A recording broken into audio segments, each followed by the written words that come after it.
महिला डॉक्टर आत्महत्या प्रकरणामध्ये एक मोठी अपडेट समोर आली आहे। मुख्य आरोपी पीएसआय गोपाल बदने हा पोलिसांना शरण आलाय। बदने रात्री उशिरा फलटण पोलिसांसमोर हजर झाला। बदनेला आज दुपारी फलटण कोर्टामध्ये हजर केले जाणार आहे। साताऱ्याच्या फलटण उपजिल्हा रुग्णालयामध्ये तिथल्या महिला डॉक्टरनं आत्महत्या केलेली आहे आणि या प्रकरणामधला मुख्य आरोपी निलंबित पीएसआय गोपाल बदने अखेर पोलिसांना शरण आलेला आहे। त्यांना आत्मसमर्पण केलेलं आहे। तेव्हा आता या संदर्भात काय नेमक्या घडामोडी घडतायत ते जाणून घेण्यासाठी आपण जाणार आहोत आमचे प्रतिनिधी तुषार तपासे यांच्याकडे। तुषार, बदने शरण आलेला आहे, आज त्याला कोर्टामध्ये सुद्धा हजर केलं जाणार आहे का? अधिकचा तपशील आहे? श्वेता, माहिती आपल्याला 3-4 दिवसांपासून हे प्रकरण गाजतंय राज्यात।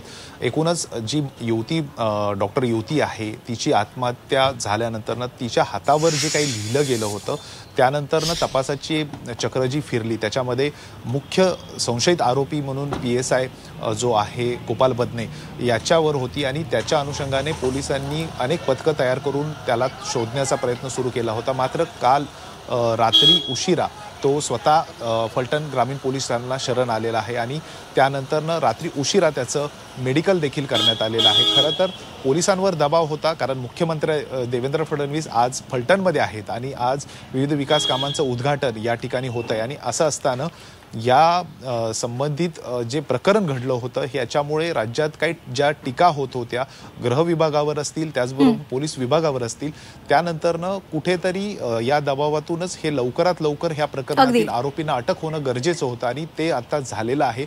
हे दोन्ही आरोपी या प्रकरणातली प्रशांत बनकर असेल त्याचबरोबर निलंबित पीएसआय गोपाल बदने असेल ह्या दोघांनाही अटक झालेली आहे आणि आज बदनेंना न्यायालयात हजर केलं जाईल आणि त्यानंतरनं न्यायालयात पोलीस कोठडीची मागणी पोलीस करू शकतात। मात्र किती दिवसाची पोलीस कोठडी मिळते हे पाहावं लागणार आहे आणि मुख्यमंत्री देखील जे आज देवेंद्र फडणवीस जे फलटणमध्ये आले ते आल्यानंतर याबाबत काय बोलतात हे देखील पाहावं लागणार आहे। श्वेता, अगदी त्यामुळे दोन्ही आरोपी आता पोलिसांच्या समोर आहेत। कोर्ट आज बदनेला किती दिवसांची पोलीस कोठडी देतं हे पाहणं सुद्धा महत्त्वाचं ठरणार आहे। धन्यवाद तुषार दिलेल्या सविस्तर माहितीसाठी।